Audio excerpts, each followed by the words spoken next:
Comme tous les matins, on retrouve tout de suite pour démarrer cette émission la rédaction pour le premier journal. Des infos présentées tout de suite sous forme de bulletin par Chérif Dia. Bonjour Chérif. Bonjour Pape, bonjour à tous. Voici le bulletin d'information.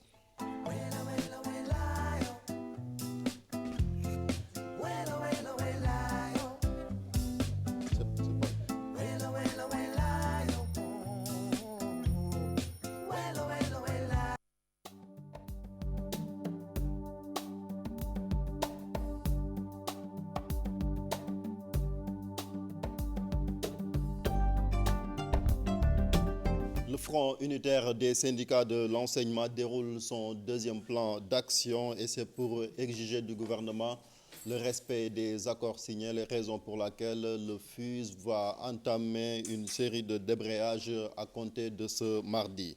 Même motif également qui pousse le SAES à décréter 48 heures de grève à compter également de ce mardi. Le syndicat des enseignants du supérieur veut même décréter une grève illimitée si le gouvernement ne respecte pas les accords signés. Référendum, on en parle, le comité exécutif du 8 savoure sa victoire après le référendum. L'organisation a aussi analysé la cuisante défaite du 8 dans le Baol, particulièrement dans la région de Diourbel. Le motif, selon eux, c'est le comportement de certains responsables, mais aussi la campagne de désinformation de l'opposition. Ils étaient en conférence de presse hier, compte rendu Pape Faragning Modou Diop. Malgré les premières tendances qui donnent une victoire du oui au référendum, la défaite concédée dans le département de Mbacké, une pilule difficile à avaler, le camp du oui tente de donner des explications.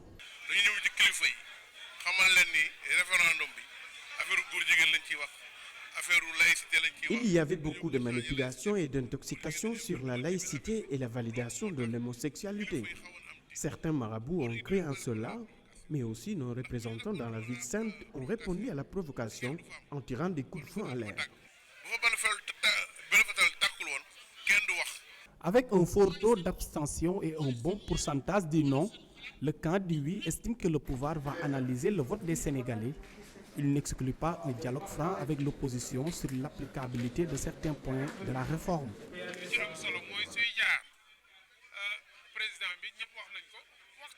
Il faut nécessairement un dialogue. Le président est toujours ouvert.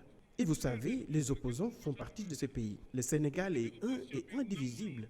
Dans pareille situation, on appelle tous les fils du pays au dialogue.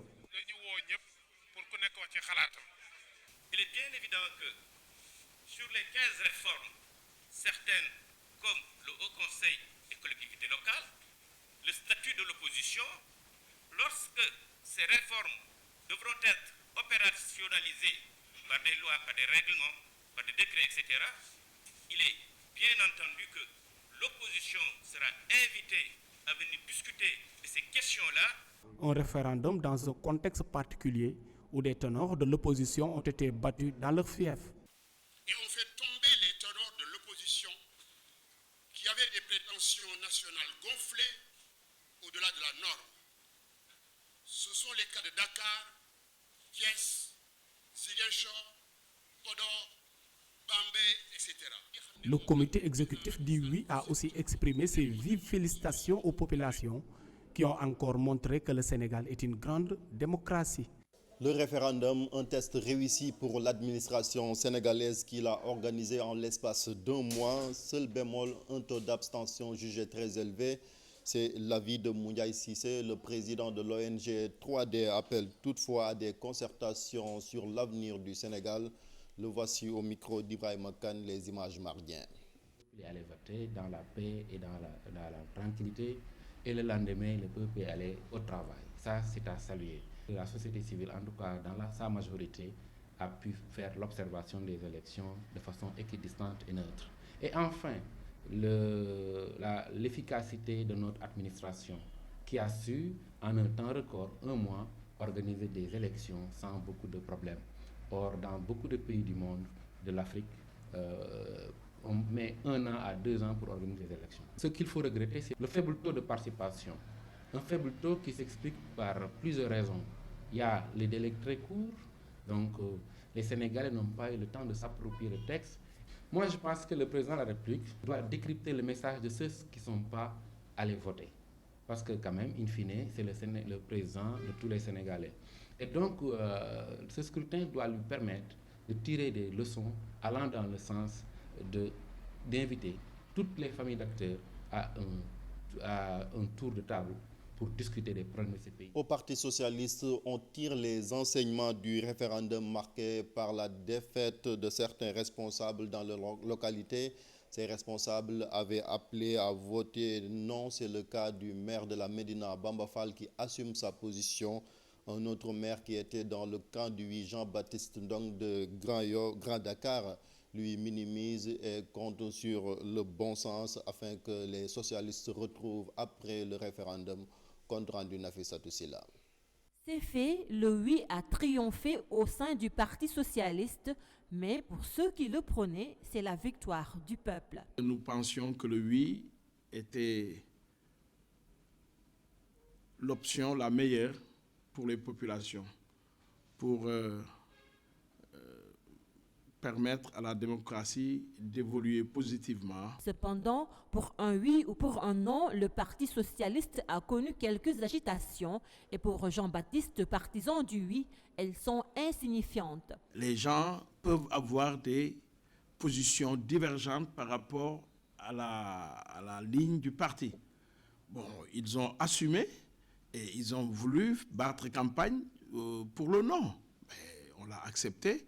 Ça n'empêchera pas, ils resteront nos amis, nos collègues, nos camarades, et on va continuer à travailler au sein du Parti socialiste. Beaucoup de responsables socialistes se sont démarqués du oui, parmi eux Bamba Fall qui dit assumer son choix. On est dans le parti, on s'est démarqué de la question du référendum.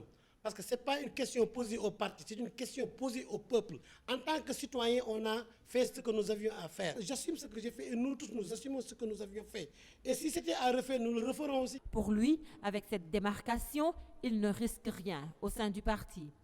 Nous avions acheté une carte d'adhésion de notre parti. On n'est pas des esclaves. On ne peut pas nous obliger. On n'est pas des obligés. Nous sommes des militants.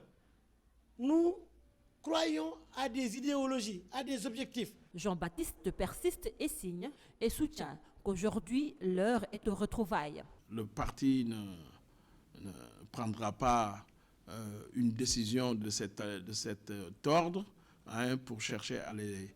Et puis c'est des gens importants du parti.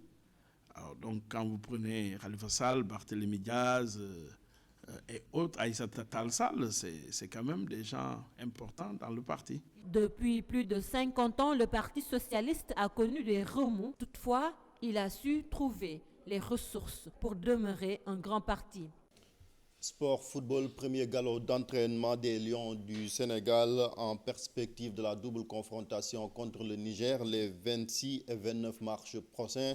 C'est dans le cadre des éliminatoires de la CAN 2017. Seule une dizaine de joueurs ont répondu à l'appel du coach Aliou Cissé. En attendant l'arrivée des autres dans la semaine, voici le compte rendu de Cheikh Sadibou Diarra. Seulement 13 Lions ont participé à la première séance d'entraînement de l'équipe nationale de football. Une petite opposition de 6 contre 6, suivie d'un travail devant le but, était au menu.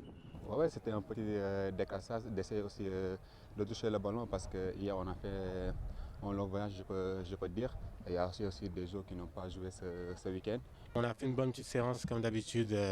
Le plus important c'est de se retrouver et de parler un peu de nos matchs en club et retrouver cette osmose qu'on a tous ensemble avec l'équipe. À quelques jours de la double confrontation avec le Niger, la confiance règne au sein de la tanière. Et en Afrique, tous les matchs sont compliqués.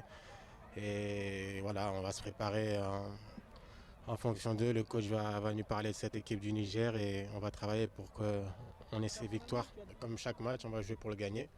Et ouais, si on peut leur faire peur déjà ici chez nous pour arriver là-bas avec un peu plus de confiance et qu'ils aient un peu plus de crainte, ouais, on va pas se gêner. Nous, on va se préparer et on va regarder notre équipe. Et je pense qu'Inch'Allah, samedi, on fera ce qu'il faudra. Le sélectionneur de l'équipe nationale de football, Aliou Cissé, se joue en communion avec le public à la fin de l'entraînement Une deuxième séance ouverte au public ce mardi à 9h30 au stade Léopold Sédar Senghor avec l'espoir de voir le groupe des 26 Lions au complet. Voilà, mesdames, messieurs, c'était tout pour ce bulletin d'information de 7h. Merci de l'avoir suivi. La suite de Yeewu Leen, c'est avec le revenant Pape Cheikh Diallo.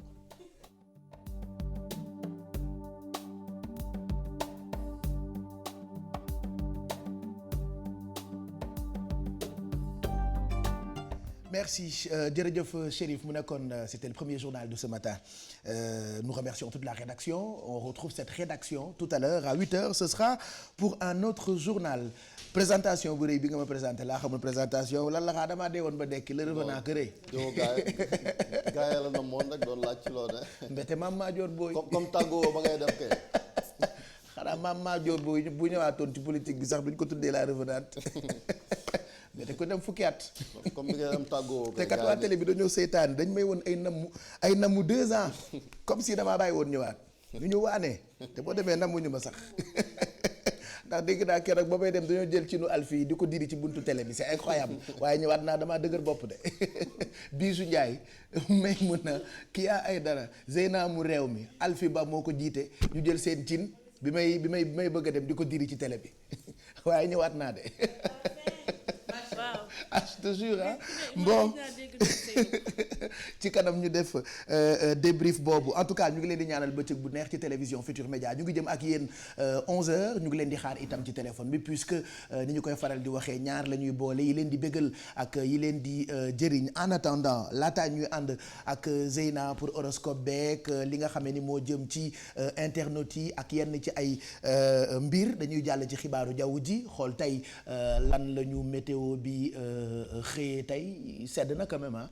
sedd na waaye sedd buy wàññeeku Pape Cheikh loolu la ñuy nemmeeku xanaa rek di nuyu téléspectateurs yi ñuy seetaan laata ñu leen di jox prévision météo yu tey ji nag Dakaaru yeewu nañ ak 23 degré Saint-Louis daal di yeew ak 21 degré Podor 21 Matam itam 21 Linguère naka noonu 21 degré Diourbel yeewu na ak 20 degré Kaolack 20 degré Tambacounda 19 degré Ziguinchor 19 degré Kolda 19 degré Kédougou tamit 19 degré ci ngoon gi Dakar dina am 29 degré Saint-Louis daal di am 38 degré Podor 39 Matam 40 Linguère itam 40 degré Diourbel 39 Kaolack 39 Tambacounda 39 degré Ziguinchor 38 degré Kolda 38 degré Kédougou 39 degré géej gi feroon na bi ñaari waxtu ci guddi gi tegalee fanweeri simili dina feraat ci bëccëg gi bu ñaari waxtu tegalee fanweeri simili ak juróom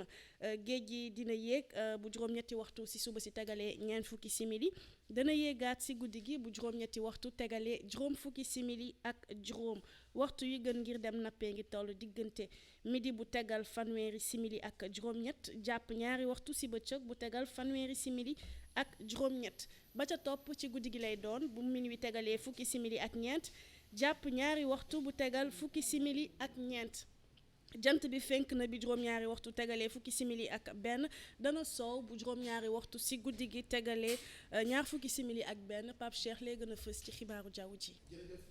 kanam gi daa gën a gàtt wala gëj a gise bi la j'ai rien compris ah. wala greffage bee da ngaa def chirurgie esthétique wàññiwaat ko tuuti ay yow Pape Cheikh xam naa greffage bi moo tax. moo gàttal kanam gi waaw moo ko gàttal. d'accord j'ai rien compris wala bët yi baaxatul.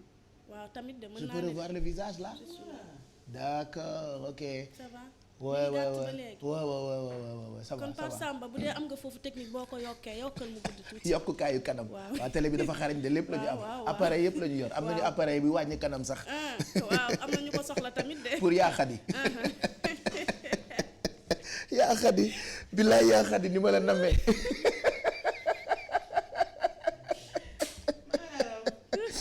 billaay yow yaa xadi nga sonal yaa xadi non mais il faut que ci kanam ñu def débrief absence bi quoi dañuy def débrief parce que yaa xadi lakkal na téléspectateurs yi di leen mbi fa foore nit ñi di woote partout def ay pétition ndax yaa xadi fu ñu yeewoo rek gis kanamu yaa xadi yaa xadi indil leen ay wax yaa xadi di leen tëmbaje yaa xadi di leen tibiri bi joo kenn mësul gis loolu c'est incroyable quoi.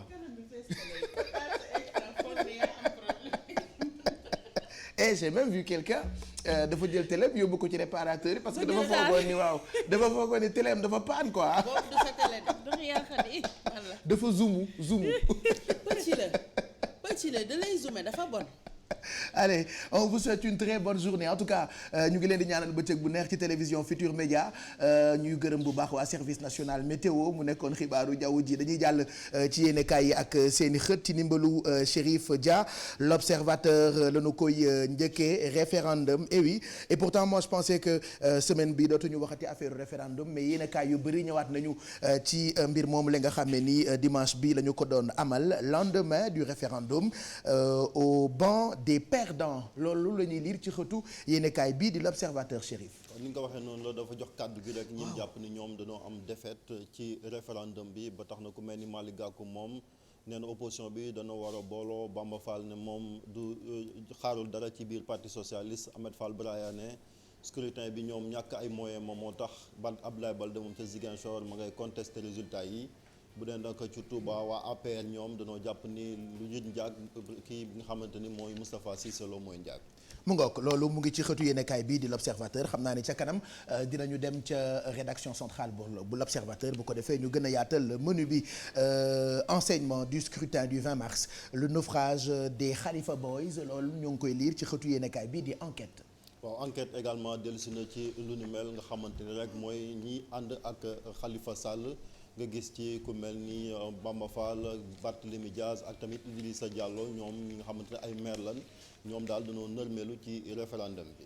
référendum encore ba ci yéenekaay bii di Témoin ñëwaat na ci élection boobule référendum du 20 mars le oui confirme avec 62,54%, le non obtient 37,44%. résultat yooyu ñu ngi koy lire ci xëtu yéenekaay bii di Témoin. waaw kon dafa mel ni statistiques yi ñi nga gën a leer wii bi nag boo jëlee téeméeri Sénégalais yu voté daanaka juróom-benn fukki yaak ñaar yu topp as tuut votal nañ waaw ñi nga xamante ñoo voté déet nag fanweer la ak juróom-ñaar yu topp as mbir ba tax na lu toll ci 45 départements ñoom lañ gagné ci 43 départements ci 45 Malick Gakou nag reconnaître na defetam ca Guédiawaye kon yéenekaay bi nga xamante ni mooy le Témoin daal di ciy dellusi bu baax. ba ci évidence xëy na ak loolu ci ñaar ñi Khalifa Sall ak Gakou.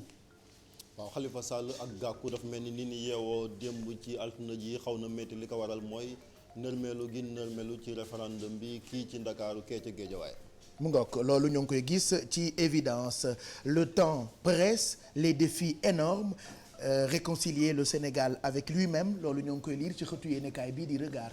waaw Regard dafa mel ni daal dafa ne ginnaaw référendum bi nag ak coow li ci juddu woon ak lépp nag doon war a jublu ci liggéey bi.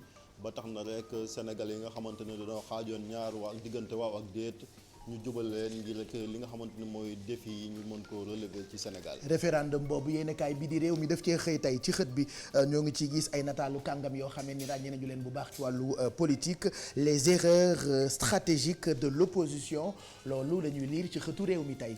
réew mi ay njuumte la daal di seetlu rek ci erreur yooyu maanaam opposition bi dañoo xaw a juum ci ni ñu doxalee. pexe yi nasoon ba tax na kon moom moo leen jural nërmeelu ci référendum bi. violence physique et verbale bascule tout bas dans le non ak coow yi nga xam ne ni moo amoon ci meeting yeeg yenn ci seen i campagne loolee yéenekaay bi di Direct Info moo xëy di ñu ko xamal ci xëtam bu njëkk kii pour reconquérir la ville sainte. waaw yéenekaay bi daal li mu jàpp ni li tax waaw ga daal di daanu foofa ci Touba mooy fitna ga ci wàllu ay fetal yéen fa jikkote woon ak kàddu yu ñaaw. ba tax na daal mu jàpp rek sampab laaj ne kan lañ fa war a yebal maanaam ñi nekk ci nguur gi ngir mu mën a redresser la xew foofa ca Touba ba nguur gi di fa mën a am ay baat yu am solo ci wàllu élection. référendum beeg ay chiffres am ba ci yéenekaay bi di Populaire def cee xëy tey mu ñuy xamal ci xëtam ci français ni razzia du oui avec 62,54%. 62,54% kon moom mooy li nga xamante ne moom la oui bi am kon lan jortoon ne sax ay 50 et quelques pour cent la weesu na ko ba tax na daal.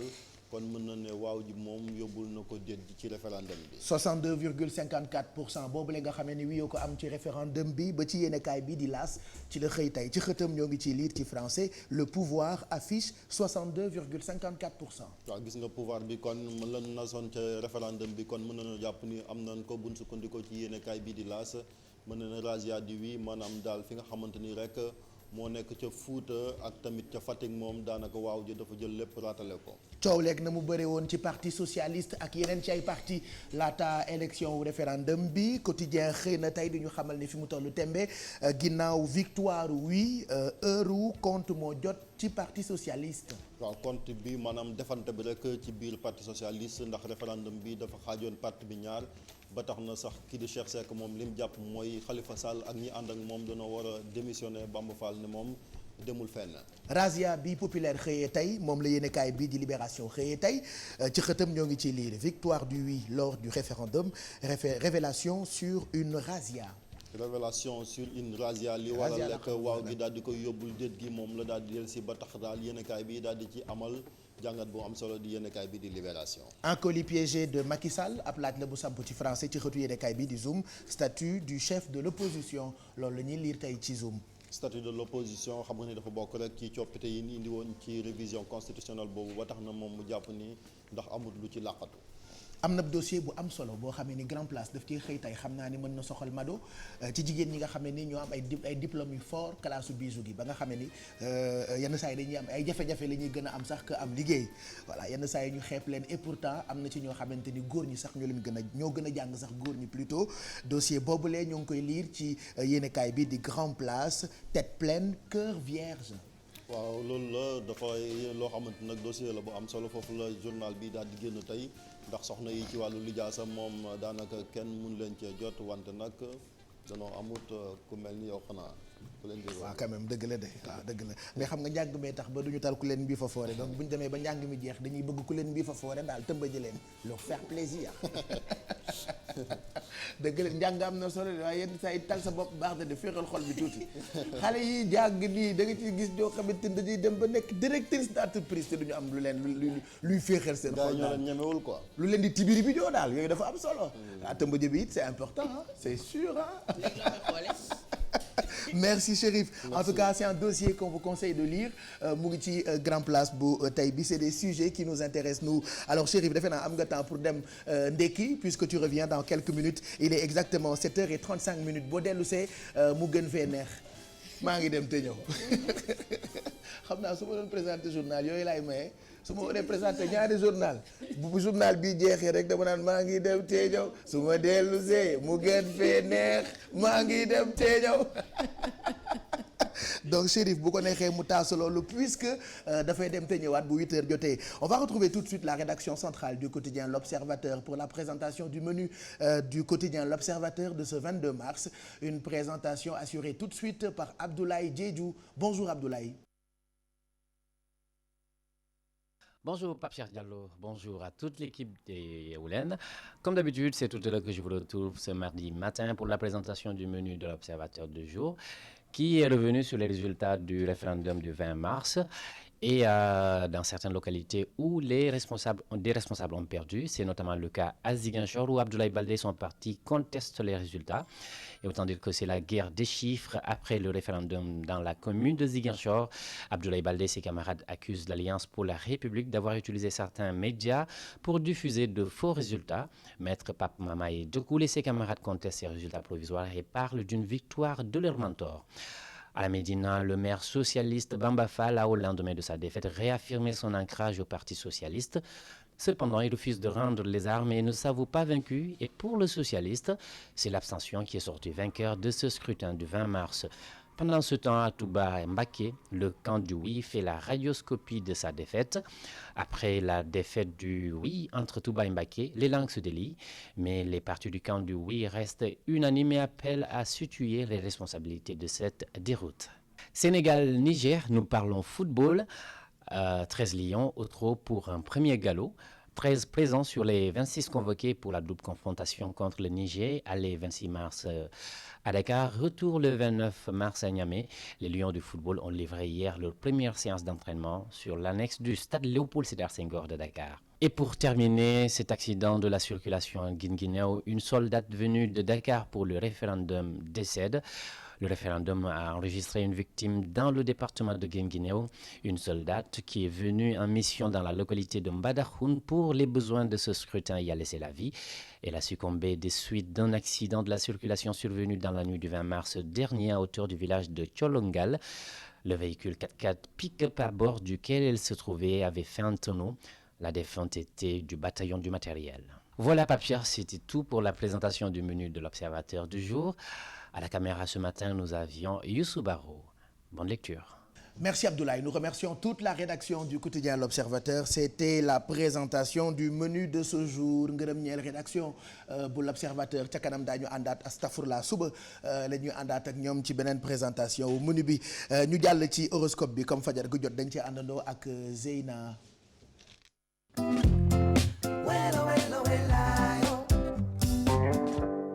Ndey Seyna bu mu ko gëjoon dégg.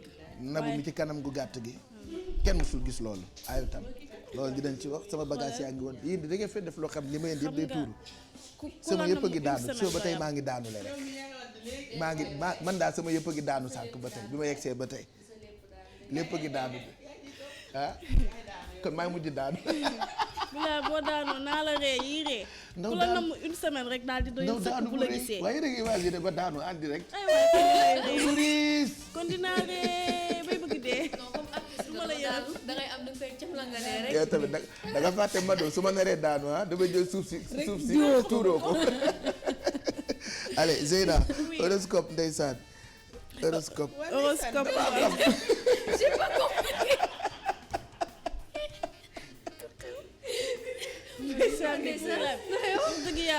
waa kii lu mu jëlee fi mu jógee.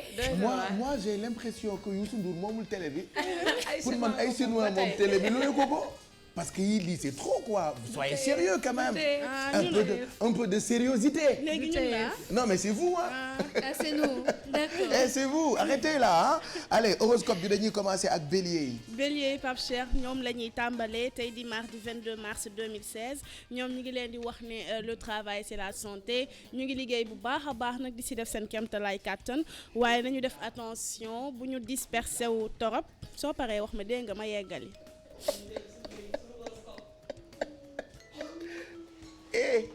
c'est vrai et puis en plus baal ma de mais Olof Ndiaye ay dañuy fa ay mots yu neex comme la ay daanu ay wadd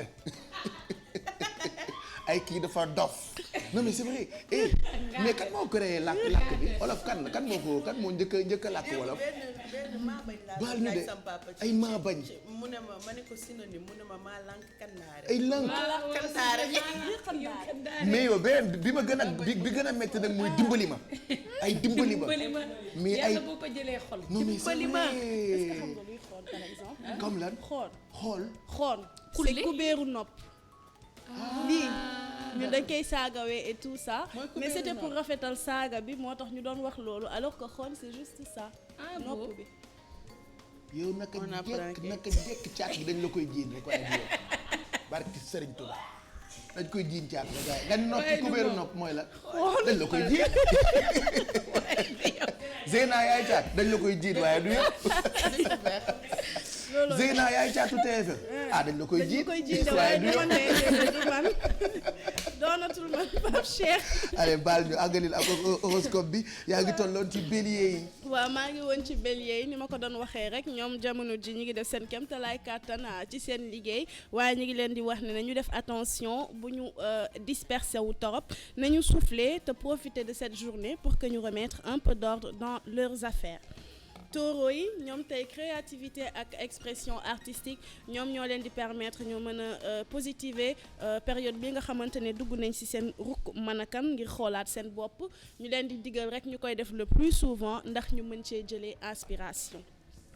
Gémeaux yi ambiance familiale bi su fekkee ne neexu leen souvent dañuy am tendance à croire que ne seeni ay xarit dinañ mën a combler manque boobu waaye tey ji dafa mel ni xarit yooyu itam dinañ leen décevoir. ma ñëw ci cancer yi ñoom nee nañ leen jamono ji ñi ngi def seen kéemtalaay kàttan pour que ñu wax ci ñoom et ils ont raison de le faire ndaxte instant bi kat période la boo xamante ne réalisation sociale li des pour mu yegg ci bareetul.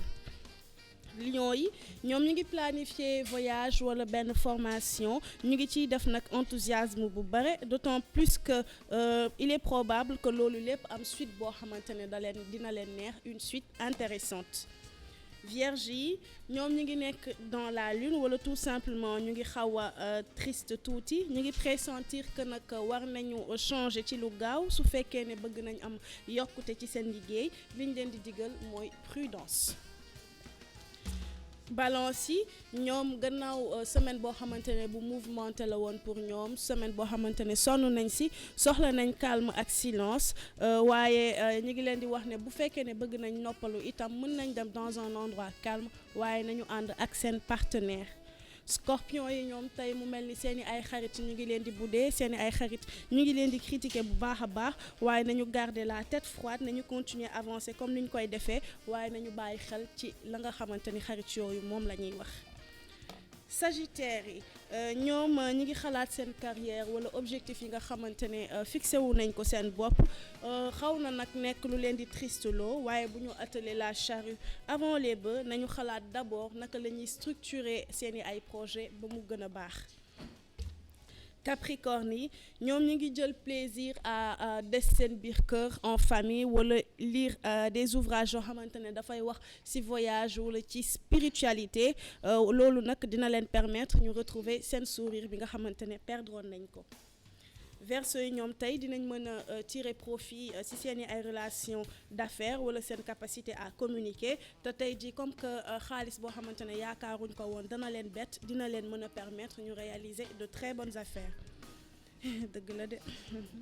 dëgg la de seddoo bi ngay bañ. pare ak poisson yi ñoom nee nañ leen tey dañu xaw a sensible ci li nga xamante ne seen conjoint moom la leen di wax wala seen benn collaborateur koo xamante ne daal ñi ngi liggéey ak moom sekk nañ business waaye nag comme muy nekk ay louange wala mu nekk ay reproche ñu leen di tagg wala ñu leen di ŋàññ nañu rester de marbre bu leen dara yëngal Pape Cheikh lii la ñu mën a jàpp ci horoscope tayem ak mardi 22 mars 2016. Merci en tout cas horoscope comme je dis tout le temps soit nga gëm wala nga bañ a gëm. kon nag tant que amul lu ma intéressé. dafa teel rek xaalis bi egseegul. tant que amul xam naa fii rek 10h 11h dana yegsi. dafa teel ay waay ñu ngi dóor kat. ay waay ñu ngi dóor kat waay.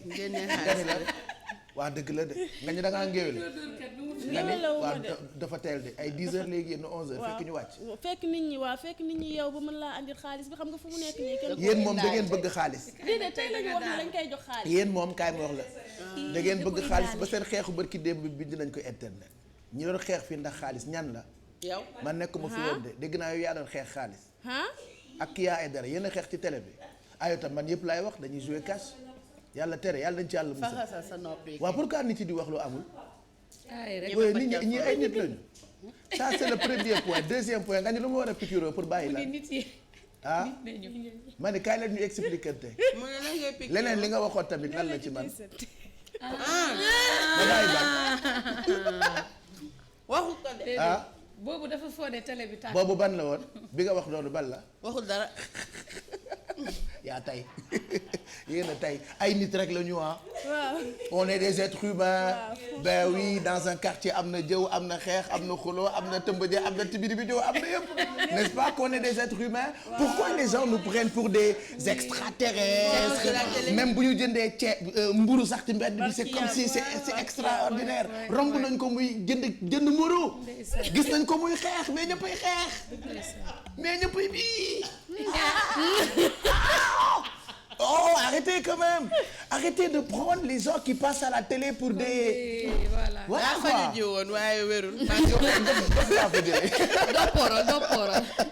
non mais man barki Serigne Touba des fois daf may jaaxal ñi siiw ñi nit yi génn télé affaire yooyu ay nit lañu quoi. je sais pas après peut-être que ay maa ngi wax lu ëpp mais su ma jàppee ni nit laa mën naa wax waxu nit. waxu nit mooy yi ñuy waxtaane ci kër yi di ko waxtaane ci oto yi ci bureau yi ci grand place yi je parle un peu comme ça. ah j'ai raison non.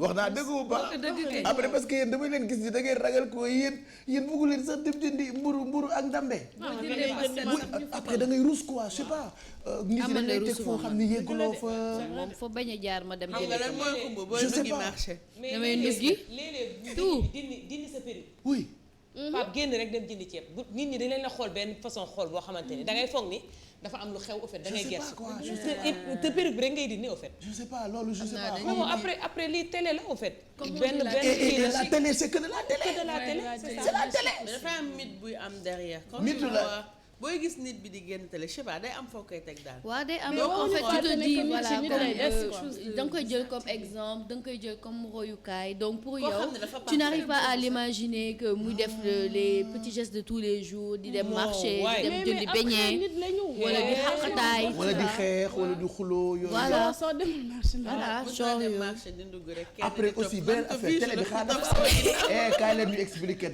télé bi xaar dafa am tóob waaw am na topp waaw dafa am kuy meewkat xanaa waaw dafa mel ni waaw kooku nag moom recherche kaay yenn ñi ngi lay wante bi lay jël yenn saa yi ñu waxtaane ay mbir suñu bés biir buñ la néegu jàppee meew Sofia bi fekk lay ko jël ci mbedd bi la maawa ku yaate waxoon te ma wax ko keroog rek man de damaa jommi sama woy wi ba tëdd sama kër xalaat ko dugguma studio sax ñoo fekk ñu teg ko fii ñun suñu woy yi dañuy dugg studio woy ko pare ñu fekk ko ci mbedd bi non mais en tout cas ak lu ci mënti am rek ñun ñëpp ay nit rek la ñu ñu ngi leen di ñaanal bëccëg bu neex ci télévision Futur Média 7h49 mooy doog a jot on va se taper une belle chanson je rappelle que tey mooy journée mondiale de l'eau ndox dafa am njëriñ Alfie yaa ngi fàttali ko keroog bi ñuy laajte ndox c'est vrai je pense que ça peut être un débat sur Facebook que les téléspectateurs limal ñu njëriñu ndox man def naa option sangu après ku nekk mën nga dem de ton côté yow ni nga réewee man daal tànn naa sangu mais option sangu c'est comme si tu n'as pas l'habitude de le faire léegi et que tes journées de l'eau on change d'option léegi ku nekk na tànn option par rapport ak ndox donc man tànn naa gaspillage de l'eau yàqum ndox baaxul xam nga yenn saa yi nga war a soxla tuuti ndox waaye ibbi ci lu ubbi robinet bi lu bëri jàpp par exemple man maa tànn gaspillage après ku nekk yaay tànn ndox bi nga bëgg a tànn quoi bàyyil ma pare man ba pare man tànn naa gaspillage de l'eau parce que mënoo di jàpp jël paanu ndox ne moom ngay jàppoo mënoo nekk ci douche bi di sangu ba def sa yaram saabu bi ibbi chasse bi muy continuer di couler parce qu'on se dit ndox c'est pas cher mënoo di brosse ba pare di kii ba pare ubbi robinet bi effectivement nga war ko bàyyi noonu yooyu yëpp c'est à éviter parce que ndox kenn waru ko yàq boo xalaatee ni am na ci ñoo xamante ni c'est incroyable mais c'est vrai il y a beaucoup de dëkk yoo xamante ni fii Sénégal ña fa dëkk amuñu eau potable Bijou am na reportage bu mu defoon ci yenn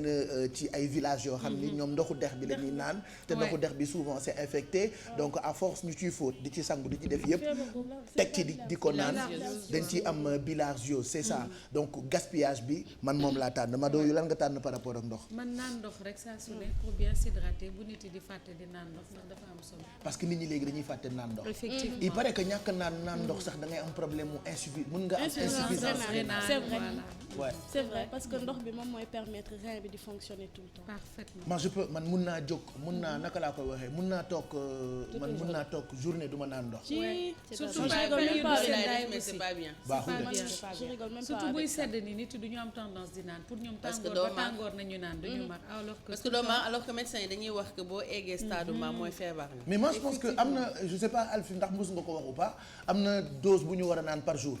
war nañu naan 1 litre 50 ça veut dire 8 verres d'eau wala 6 verres d'eau par jour war nañu naan 6 verres d'eau wala 8 verres d'eau maanaam 8 ngay compter 6 wala 8 boo koy naan journalièrement surtout ñi nga xamante ne dañu kii noonu mais quand tu bois plus genre comme yow li may waaj a dal quoi yow waaw li may waaj a dal Amine li may waaj a dal Pape li may waaj a dal d'accord donc moi gaspillage Mado naan ndox dafa baax ci wéru yaram Meribey l'eau est là oui l'eau thème bi ndox bu set thème lan dafa am thème yow fii di yeewu leen ñun dañoo am thème yow ñun amuñu ay thème ñun dañuy xëy rek di wax ba 11h ñu wàcc ñun amuñu benn thème ñun logique la ñuy jël dugal ko ci logiciel rek ñun amuñu ay thème de. yow ñu dañoo am thème. waaw merci ok. yii mais da ngay gaaw aussi damay wax waaw damay yow wax. léegi da nga cokk nii bi ngay commencé daaw de ñi ñoo la contaminé. nañ ma tu as été contaminé par les sorcières. waaw nañu bàyyi ndox yi ñuy taaj. waaw.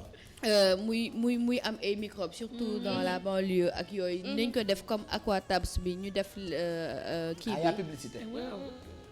publicité wu ma la bàyyi nga wax waaye Dieng yeewoo demal ak wàlla may leen ko. boobu noonu ñuy dugal ci ndox bi pour seetal ndox ba parce que tamit dafa am ñu bëri ñoo xamante ne peut-être seen robinet di tout le temps day tëj donc dañuy root taaj ndox te bu ñu taajee ndox xale yaa ngi foo poussière bi yooyu noonu donc nañ def attention aussi si lu ñu dugal seen biir parce que biir lu si xas ba dugg mënu si génnaat noonu ndox ñu waaw d'accord yaa ngi dégg merci allez yaa Khady eau potable parce que tout à l'heure maa ngi déglu benn chiffre ci RFM bu ñuy wax nombre de personnes yi amul eau potable Sénégal c'est juste incroyable et que je pense que c'est ce que je disais voilà boo dëkkee Dakar doo ko gëm quoi doo ko gëm mais chiffre bi sànq dama ko fàtte te bëgguma wax loo xamante ne du loolu mais c'est juste incroyable que Sénégal actuellement en 2016 ñuy toog di xalaat ne nombre de personnes yooyu ñi ngi dund te amuñu eau potable boo xamante ne war nañ ci mun a naan war nañ ci mun a togg ba nga xamante ne yenn villages ils sont obligés comme niñ ko wane woon ci reportage bi dem ci seen dex yi sangu fa fóot fa raxas fa ndab bu ñu paree tànk ko yóbbu ci kër gi naan ci togg ci loolu ça devrait plus exister donc en espérant que dinañ soutenir recherche scientifique boobu ñu fi wane woon nga xamante ne ça lutte contre feebar boobu di bilharziose et puis permettre nit yëpp am eau potable seen biir kër yi. super Ndeye Seynabou. Moi je dirais l'eau source de vie mais l'eau peut aussi être source de maladie. dañuy gis ne yenn saay dañuy tuur ndox ci mbedd mi. loolu mën na andi ay feebar wala di taaj ay ndox ci zone yoo xamante ne dafay bare yoo mu mën a jur paludisme comme mairie bi. voilà yooyu fa la ñuy màggee après jural ñu ay jàngoro.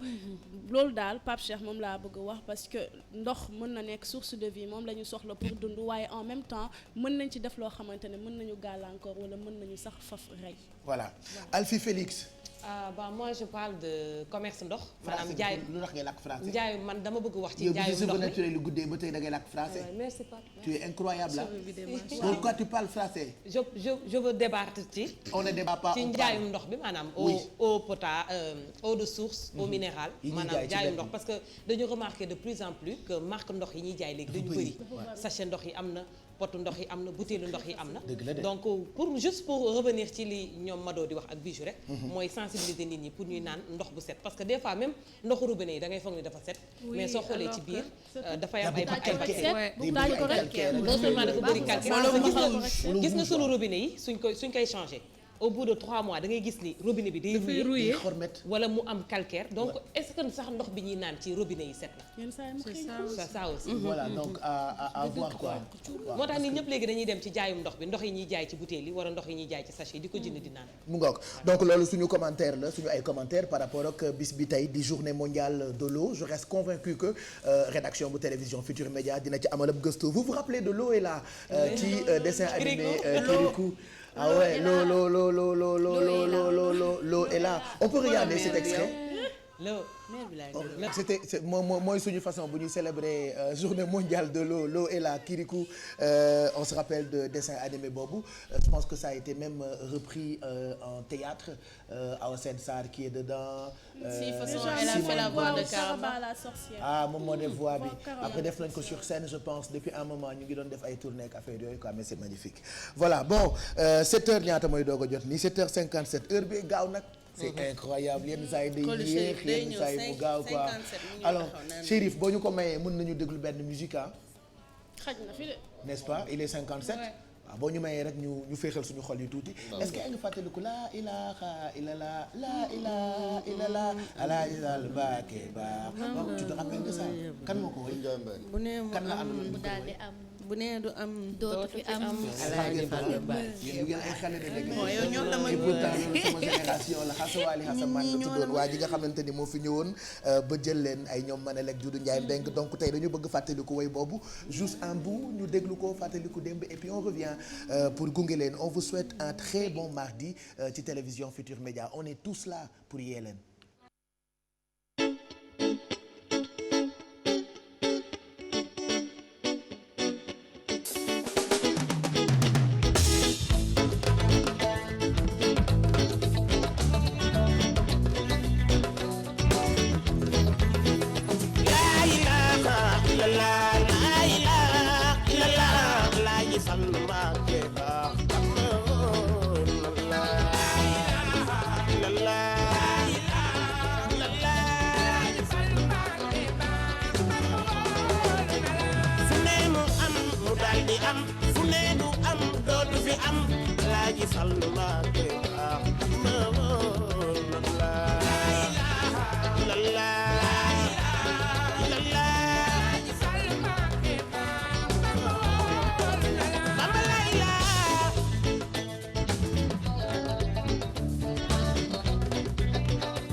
Cheikh Rafal Serigne Touba Mbacké yaay borom nit ëllëg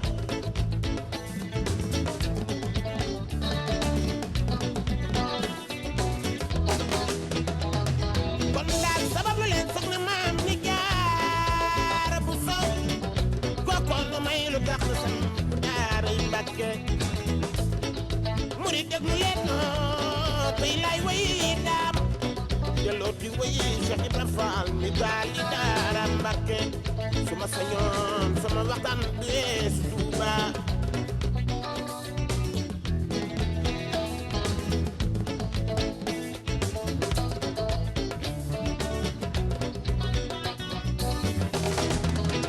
su ne mu taw mu daal di taw su ne mu taw dootu di taw Alaaji Fall Mbacké baax ma woon la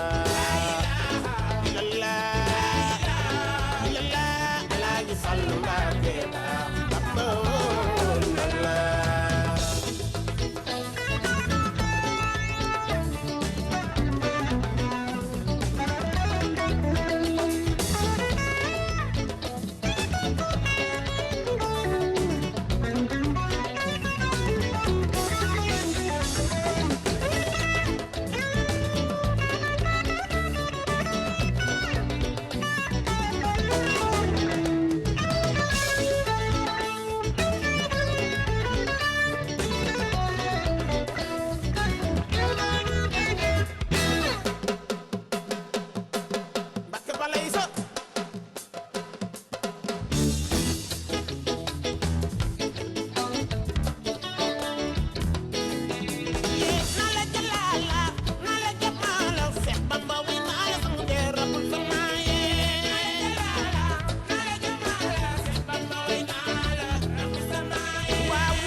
sabab lu leen ci soxna Maam Jaara bu som ci Poroxaan lu tax ko koonu may lu tax nu samp daaray Mbàkke bu di déglu leen tey laay way daam delloo ci way maam Cheikh Ibrahima Fall mi taali daaraam su ma sañoon sama waxtaan du weesu Tuuba Mbàkke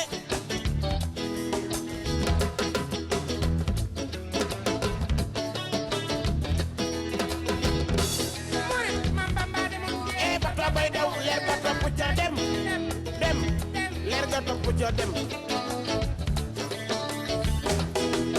yee naa la jalaala naa la jamaala Seex Bamba way naa la rabbul samaaye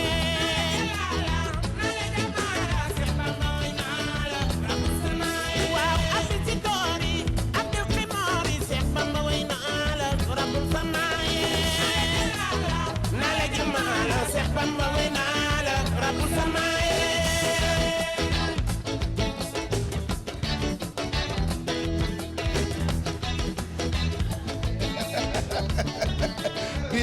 bii de jar naa fecc sama beeto Omar ko moom naa la jàllala sama beeto Omar ko moom c'est dommage que vous ne me voyez pas waaye maa ngi ciy cal lu baax naan nii rek waaw naa la jàllala Cheikh Bamba way naa la rabu sama dafa neex way bi en plus et puis Mado mu ne du Ndiaye Mbengue ak Bob Beeg ni mu wootoo il faut que bu ñëwee ci kanam puisqu'il sera notre invité ñu def ay commentaires ci moom quoi di nga def commentaire yaa ko wax de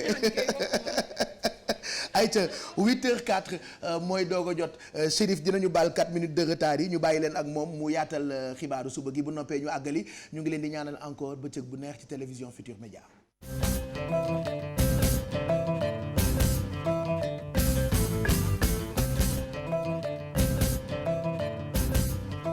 jërëjëf Pape Cheikh jërëjëf mbokk yi rafetlu ànd bi ak télévision Futur Média xibaar yi nag dañ koy tàmbalee ca Belgique xibaar bi daf ñoo dab.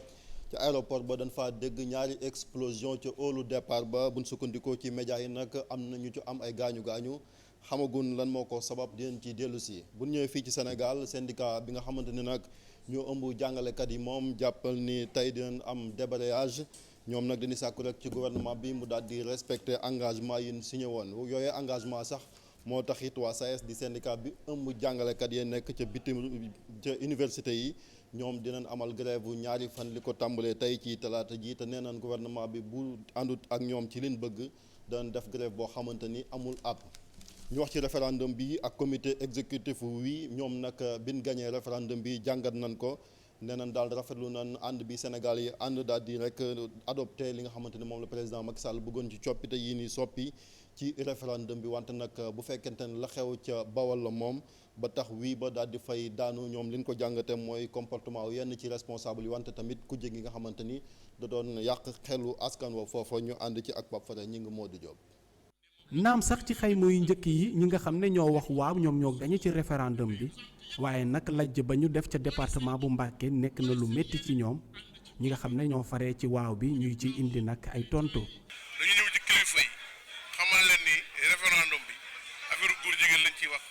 affaire laïcité lañ ciy wax dañoo bëgg a changer laïcité bi góor jigéen dañu bëgg a dugal ci biir affaire bi loolu moo tax kilifa yi xawoon am tiit ñi nga xam ne ñoo newoon campagne sur le oui dañu répondre à la provocation or ils devaient pas répondre à la provocation ndax bu ñu répondre woon à la provocation xeex du fa am balu fetal du fa tàkk bu fa balu fetal tàkkul woon kenn du wax. gannaaw ba ñu seetloo nag ñu bëri ci Sénégal yi demu ñoo woote ak tamit lu tolloo ko ñeent fukk ak juróom nee nañu déet ñi nga xam ne ñoo bokk ci wi bi nee na nag ñi nga xam ne ñoo nekk pouvoir bi dinañ ci def ay jàngat dàquñu sax ak waxtaan yaatu ñi yëg kujje gi rawatina ci yenn réforme yi. lu ci am solo mooy suy jaar président bi ñëpp wax nañ ko waxtaan ak ñëpp ñu bëgg a waxtaan te opposition bi ci réew mi la bokk Sénégal benn bopp la kenn mënu koo xaar mu doon ñaar fexe ba opposition bi nangu loolu ci jamono yi passé yëpp fépp fu yu mel ni am dañu woo ñëpp pour ku nekk wax ci xalaatam. Il est bien évident que sur les 15 réformes. jàpp nañ ñi ci fukk ak juróomi point yu réforme yi yenn yoo xam ne buñ koy def lu ci mel ni au conseil des collectivités locales wàllu statut de l'opposition yooyu réforme buñ koy taxawal faaw ñu woo ñi nga xam ne ñoo nekk kujje gi ñu waxtaanee ko. référendum bi nag nekkoon ci jamono ju am solo ndax ñenn ci njiitu opposition yi dañ leen a gañe fa ñu dëkk. mu mel ni ci wax boobu ñu wax waaw daaneel nañu ñi xam ne nag ci opposition bi dañ doon am naka jox ci yéene bu rëy mën naa wax sax bu fut ëpp seen dayo ne ñoom xëy na ñoo fi mat comité exécutif du wii nag ñoom rafet nañ bu baax a baax ñi nga xam ne ñoo nekk sénégalais yi ni ñu wonee mat nag ci bi la élection ndax nag li nu mel day dëgg rek ne Sénégal ab démocratie bu mag la. référendum boobu nag ni mu doxee ki jiite ONG 3D rafetlu ko daal di sargal administration bi nga xamante ni ci lu yees weer loon organiser boobee référendum te benn jafe-jafe amu ci liñ ci xaw a rek métti lu mooy taux de participation bi ni mu néewee moom Moundiaye Cissé di sàkku ci réew mi nag ñu daal di toog waxtaan xool lan moo mën a jëmee Sénégal kanam ñu déglu ko ci micro Ibrahima Kane.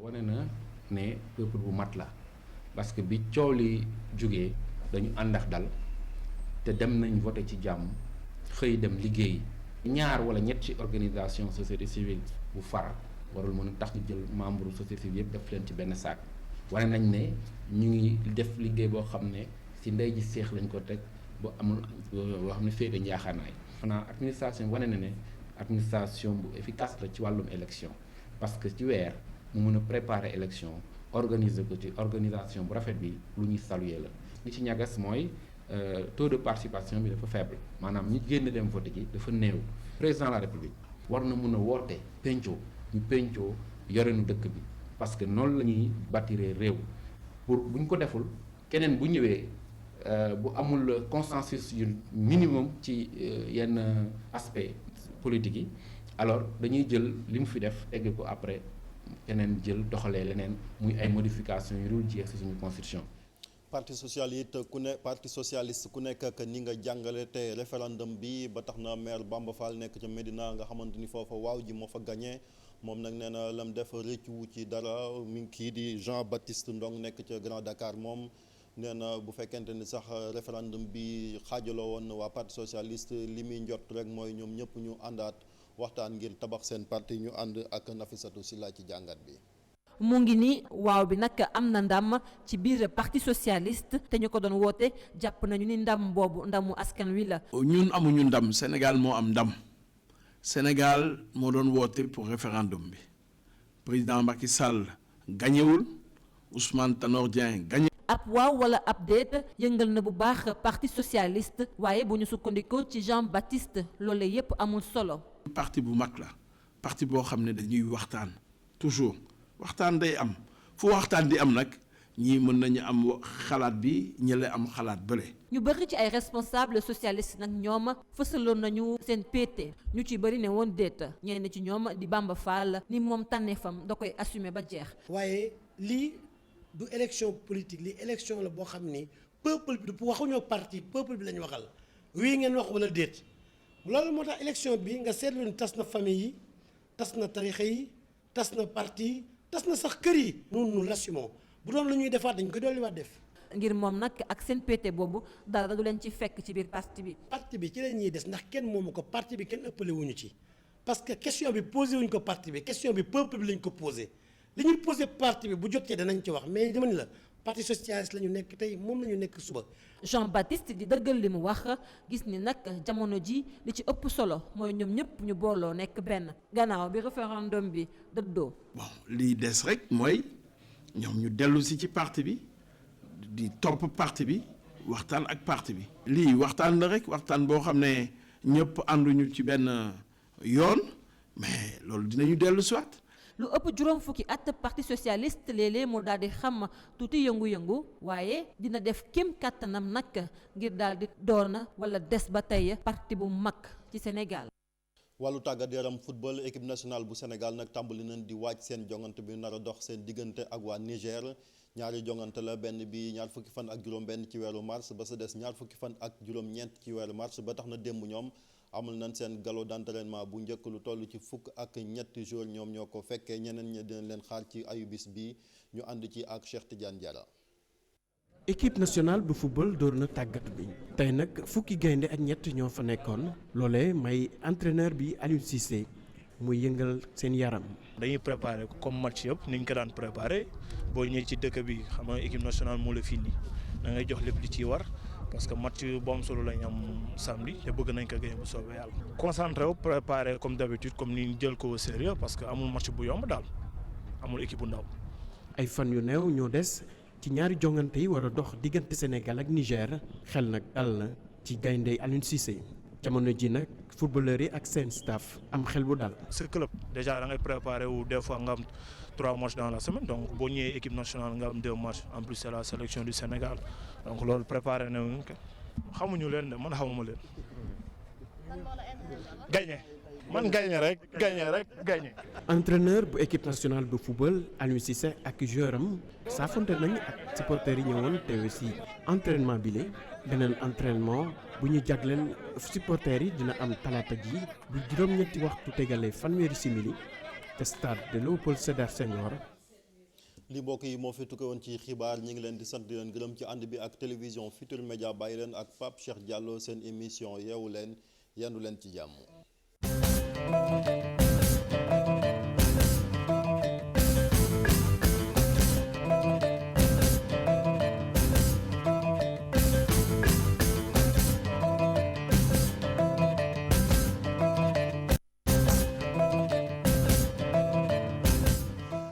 rédaction bu télévision Futurs Médias mu nekkoon journal 8h bi ci wolof ñu ngi ci àndoon ak Chérif Dia di leen fàttali itam ni bu ngeen bëggee tàggoo ak kumpa am leen habitude di yër suñu site internet bi www.igfm.sn lii mooy menu bi xëtu suñu site internet bi comité exécutif du 8 loolu moo nekk ci xët bi ak nataalu président Macky Sall lépp lu ngeen bëgg a xam ci réew mi ca biti réew ak ci domaine yëpp politique société culture people lépp dañu koy waxtaanee en temps réel ba noppi itam mu doon ay xibaar yu wér te wóor c'est l'un des rares sites internet yoo xamante ni fii ci Sénégal lépp lu ñu wax ay xibaar yu vérifié comme on dit souvent donc loolu bu ngeen ko bëggee am mën ngeen yër suñu site internet à venir ci kanam ñu wax leen ni li ñu leen préparé bokk na ci Café Info daañu ci àndandoo ak Adia Talla dina waxtaanee ban jàngat la ñu war a am ci li nga xam ne ni moo jëm ci référendum bi ñu génn teg ci tamit ca kanam lépp loo xamee ni xew na ci wàllu nouvelle technologie yi ak Merry Beye Diouf comme tous les mardis on fera le point de ce qui se passe entre autres Twitter am na 10 ans ak yeneen i mbir yoo xamante ni war nañoo mën a soxal ci jumtukaayu xarala yu bees yi. waaw effectivement tey moom dañuy ñëw rek ci nouvelle parce que xam nga technologie moom boo toogee di ko seetaan. moom day évoluer bàyyi la fa. dëgg la donc dina baax yenn saa ñuy def round up xool un peu lu xew. donc tey loolu la ñuy def à l'international il y a Twitter qui a fêté hier ses 10 ans. Et au Sénégal aussi on a une application qui a été mise en exergue avec un conseil numérique qui va peut-être se tenir au Sénégal. Donc on en parlera tout à l'heure. Mais jubu bi xanaa coiffure bu bees la ba. non li Dabala la Dabala d'accord. en référence à mon lutteur quoi. waaw dafa jubee. dafa jubee dafa naka. dafa jubee. ok je comprends pas. dafa titaniqué. non je comprends pas. dafa bateau Titanic. ah bateau. ok d'accord. Every night in my dreams my heart I feel you and the road will love you. dañuy dekki de. go woon. ouais. jigéen bi xale bu góor bi ci kaw monsieur ak madame Diouf mais c'est très beau hein.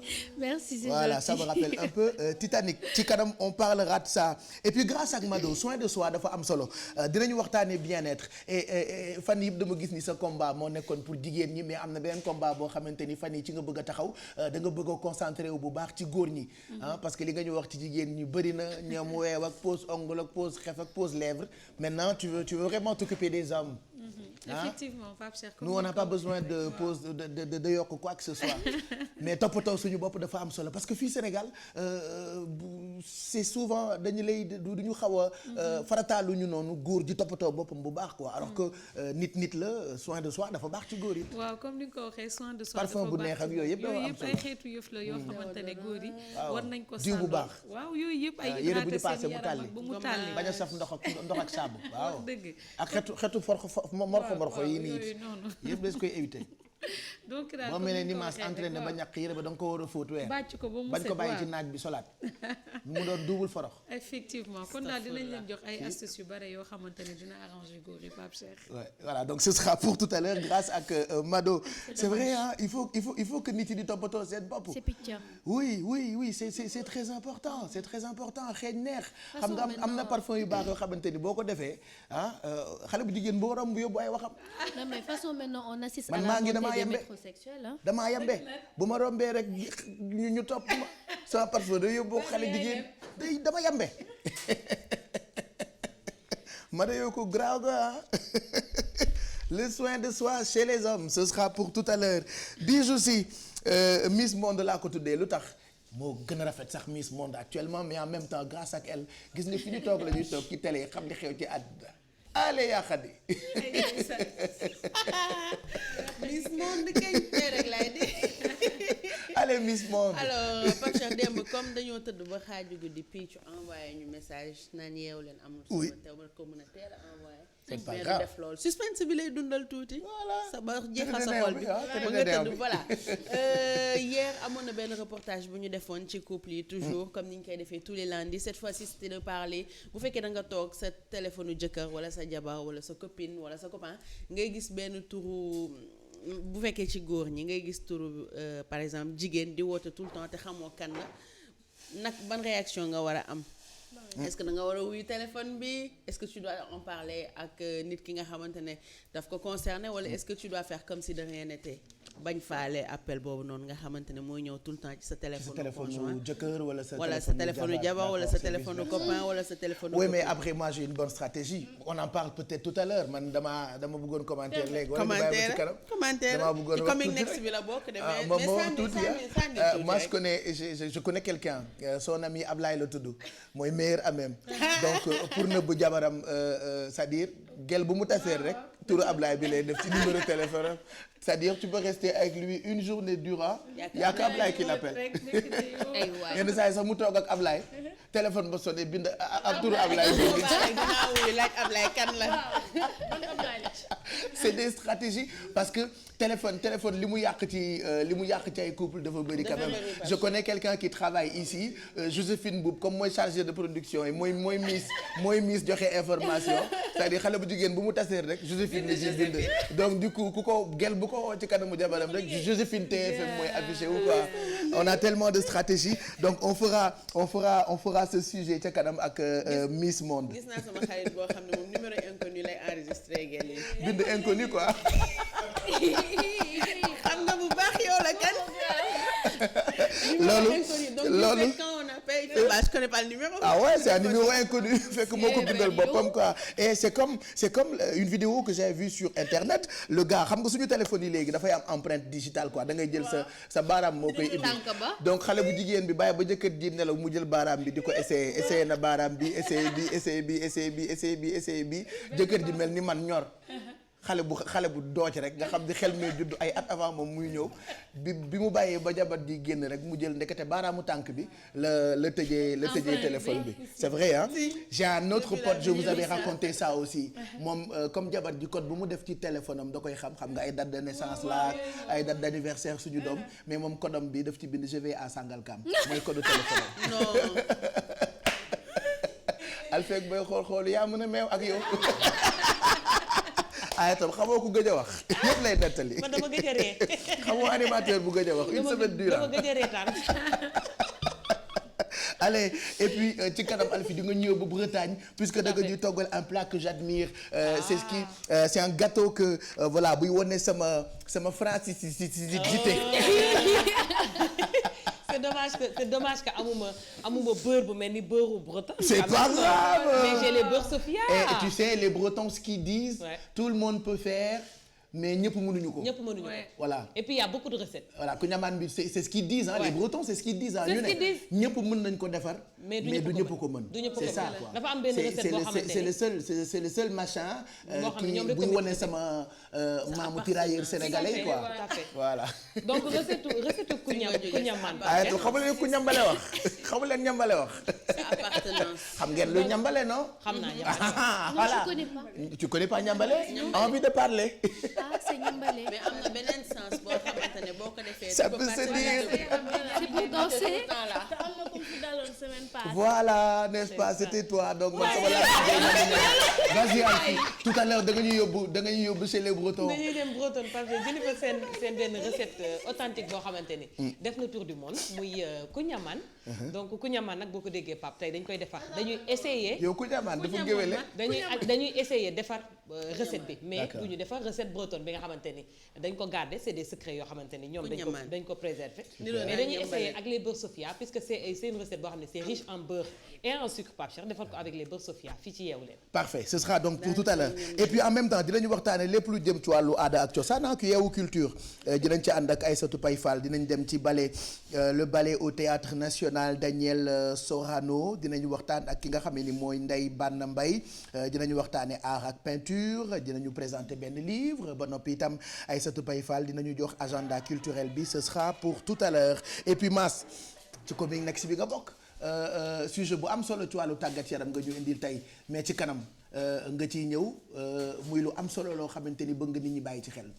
waaw muy toujours tàggat suñu yaram rek donc bu lekk gi baax na yooyu naa nga sama aar yi mais ñuy boole ci di sport fu ñu toll surtout organisation mondiale de la santé digal ñu ñuy def 2 séances musculation day mel ni loo xam moo gën a yomb loolu parce que musculation xaw naa compliqué ci ñenn ñi surtout mag ñi gis nañ ni jamono ji li nga xam ne dañuy am ay fracture ci côté hanche ak yooyu ñu jëm ci wàllu mag dafa bëri trop dañu indi leen li nga xam te ni ñuy def ba faj loolu noonu seen yax yooyu fragile moo tax kenn bëggul màgget c'est vrai ah ñun ñëpp bëgg ñoo màgget de wallaay man de xam naa bu ma commencé ras damay dem defi botox wallaay tiiri affaire yi tuuti. mercredi dinaa la indil ñu def botox ci stade. lan la ñuy nirool et parce que nit yi dañu ragal jëm mag en fait. tenez-vous bien est-ce que xam ngeen ni que léegi xew na ñu ngi préparé benn reportage pour fii au Sénégal. ñu ngi koy def ñu ngi commencé di def ay injection de botox.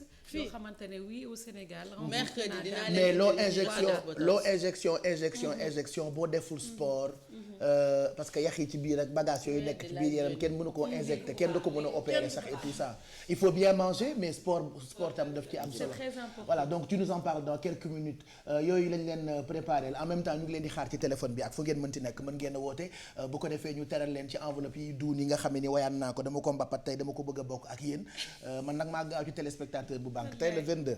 aussi ku am xaalis bi. amu leen dara man dama am xaalis tey.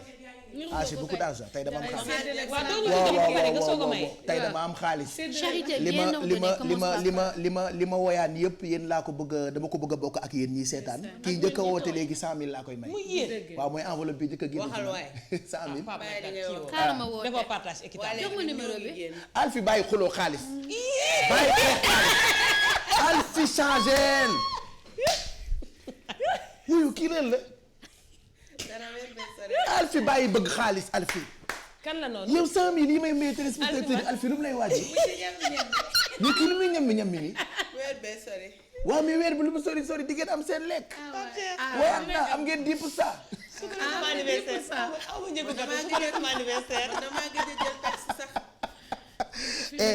gëmu leen ma barki yàlla woote leen ngeen xool ku dugg tey dama koy may 100000 c'est-à-dire les premiers appels téléspectateur bu nekk di nga am enveloppe bu toll ci 100000 francs 88 628 22 22 wala 88 628 04 05 wala 88 628 65 65 yooyu yëpp ce sera juste après ce qui suit.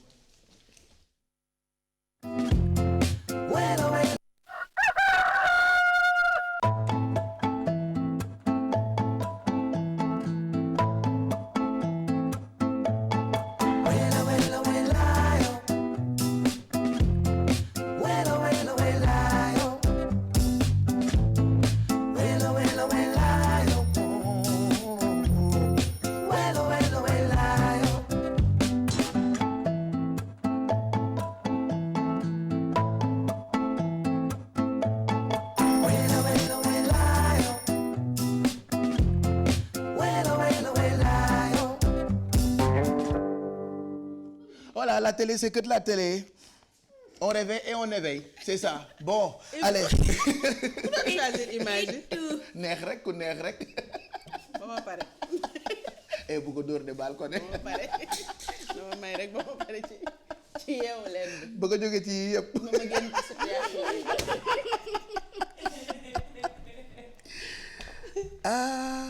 te kat TFM da ngay nekk début dof mais dañ lay def double dof. yéen ñëpp avant ngeen fi ñëw ay début dof ngeen woon mais boo fi liggéeyee double dof lañ lay def barki Serigne Touba kenn bu fi foogoo ni si recrutement bi am na ay questions yu ñu lay poser pour xool ndax am nga benn graine de folie. touche de folie waaw. dëgg la de. ay tam xam nga Youssou Ndour. dëgg la de ndax dañ lay teg ci kanamu caméra rek ne la waxal lu la. dama lay wax benn affaire boo fi ñëw début dof ngay ñëwee boo fi defee at doon double dof te télé bi am na ay triple dof léegi. am ñu dof corporel. dofologie. Mass ñu ngi lay nuyu merci d'être là nous parlons de sport ak mag ñi yenn saa yi ñàkk toppatoo seen bopp indi ay yax yu dam ak ñoom seen donc y a possibilité de faire du sport pour nga maintenir sa bopp. waaw Pape Cheikh bon di leen sant bu baax a baax di leen gërëm donc loolu am na mën nañu ko prévenir parce que dañu ne étude dañoo wax ni à partir de 35 ans rek donc jëm 40 ans donc da ngay commencer de perdre ses densités osseuses. donc loolu moo donc yax yi dañuy fragile. donc yax yi dañuy fragile donc à partir de 35 ans jëm 40 ans donc moo tax looy gën di jëm mag bu fekkente ni prévenir loolu donc yenn yi da lay yomb ay fracture hanche ak yooyu donc mag ñu bëri dañ ciy am genre yooyu. léegi moom cours boo xam ni dafa mi ngi tudd body pump am na Olympique Club donc cours la boo xam ne cours collectif la nga xam ne dañ koy def ak ay barres yi haltères donc cours de renforcement de l'ensemble des groupes musculaires du corps la moom amul benn groupe musculaire booy bàyyi léegi ba cours boobu boo xoolee day brûler ses graisses ba pare day améliorer sa posture ba pare day renforcer sa densité osseuse yooyu noonu donc ay études ñoo ko def yoo xam ak université bu États-Unis ñu def études yooyu xam ni donc cours bi c'est le meilleur cours pour rester en forme et pour rester aussi en santé. Et le cours s'appelle comment?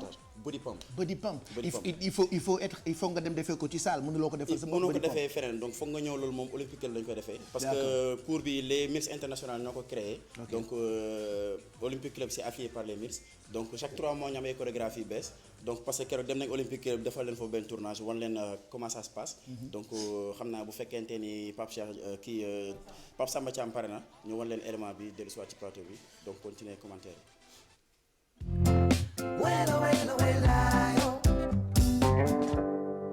Seven. Wow. My name is Glenn, and joining me today. Brace hard through the core. Try it out of the heels. Nice and strong. One more time, people. Bar onto the medial part of the shoulders. Single mid-stance squat. Everybody drop, stop, wait, rise, and again, drop. Tuck it under your chin, split stance, 2-2, 2-2. Down, down. Nice and easy. From the chin, from the chin. So it's 4 times, right? 4 times. Step in, push press. Up, stomp, hold, slide, and slow out. Freeze to the collarbone 4 times. It's the same combination.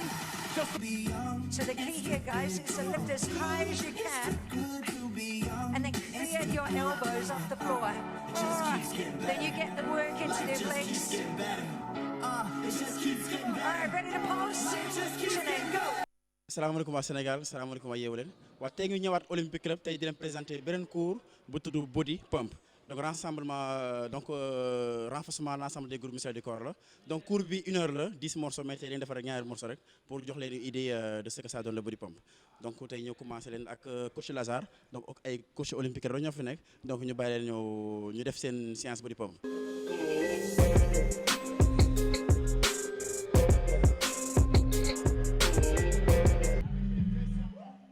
Voilà, ñu ngi woon Olympique Club. Zeyna, tu as posé toute une bonne question. Elle a peur parce que sa mère vit en Belgique et qu'actuellement bi je nee na am na benn attentat ou je ne sais pas ay explosion yi am Belgique on en parle dans quelques minutes comme moom dafa rataxle bi ñuy seetaan lii Zeyna a dit est-ce que paa yi ak mère yi lii ñu gis loolu la ñuy def parce qu'on a l'impression que loolu ñuy yëkkati di wàcce te mère yi Baye Diouf ñu defoon na ko dafa diis. waaw Pape Cheikh li ñuy yëkkati di ko wàcce donc lu oyof la. yow kii loo wax mu indi ko ci direct bi. donc li ñuy yëkkati di ko donc lu oyof la boo xoolee charge yi diisul ay charge légère la. diisul quoi. par rapport ak musculation la mu demandé parce que musculation boo demee ñu ne la pour nga am résultat foog nga def ay charge croissante di yokk charge bi foofu répétition bi du bari mais cours bi boo xoolee cours bi yëpp minimum 800 répétitions la. par exemple boo xoolee benn morceau bi mu ngi tudd squat donc ngay def 5 minutes de squat donc foofu nga xam ne si di nga am ay 100 répétitions donc loolu mënoo ko def ak charge bu 10 donc charge légère la mais ce qui est recherché ici mooy nombre de répétitions bi donc loolu sax mooy indi résultat yi nga xam ne si donc moom la ñuy wër ci cours bi nii.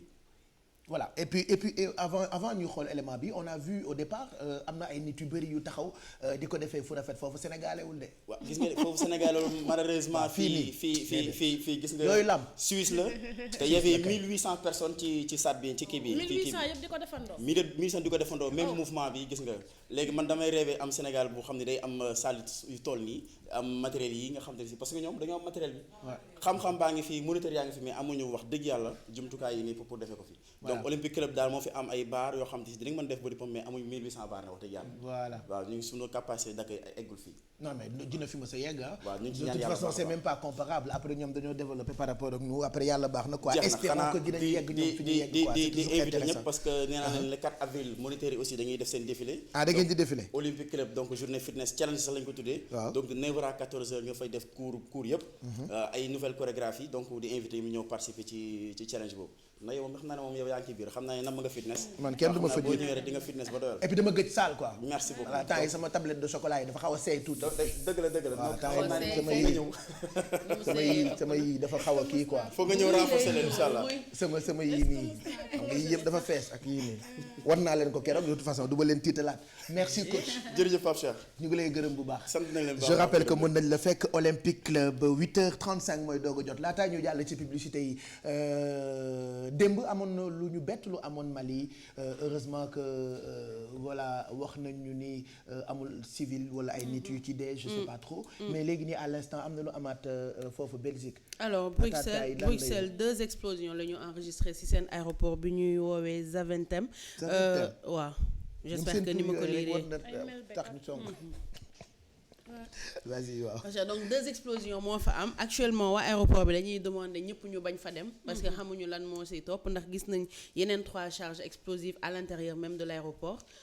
Donc dañ doon préparer yeneen explosion encore il y a des morts apparemment nit yi ñi ngi dem actuellement journalistes yi ngi fay dem image yu bari yooyu gis ay images yoo xam ne ay nit yu fa nekk ñoom ñoo koy photo di ko envoyer ci site internet yi di ko envoyer journalistes yi pour que ñu mën a divulguer information bi léegi ci instant bi ñu nekk di lijjanti aéroport lan moo fa xew est-ce que attentat la du attentat lan moo tax explosion il y a beneen explosion bu amaat ci beneen métro à Bruxelles aussi métro bi mi ngi tudd station Melbeek foofu la explosion bi am ba léegi nii benn journaliste eggagu fa image yi ñuy jot yépp ay image yu nit yu fa nekk la aussi donc ñoom dañu nekk filmer fumée bi nga xam ne mooy génn ci métro bi di génn ci mbedd bi ak tamit nit yi nga xamante ne dañoo tiit blessé nekk ci biti tëdd noonu pour ut ku leen dimbali actuellement. voilà après on se rend compte que kenn nekkul à l'abri parce que ñoom dañuy bette seen yooyu ñuy def kenn xamatul looy wax.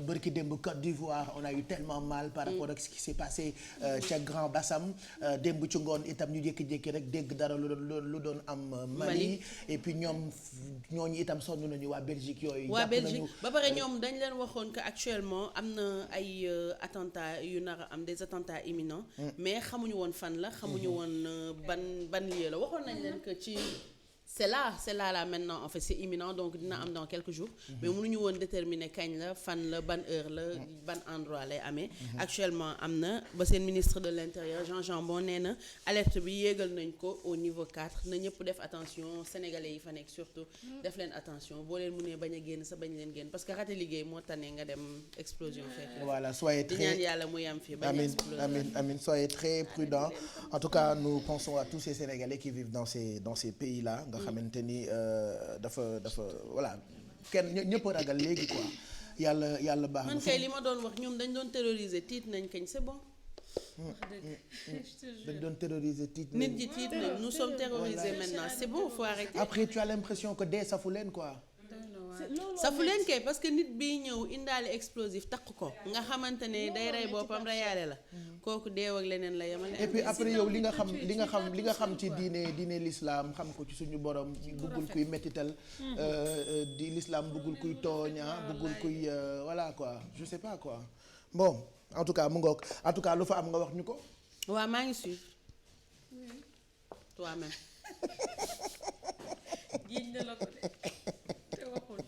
Adja kat dafa a taxle moom yemul rek ci réew mi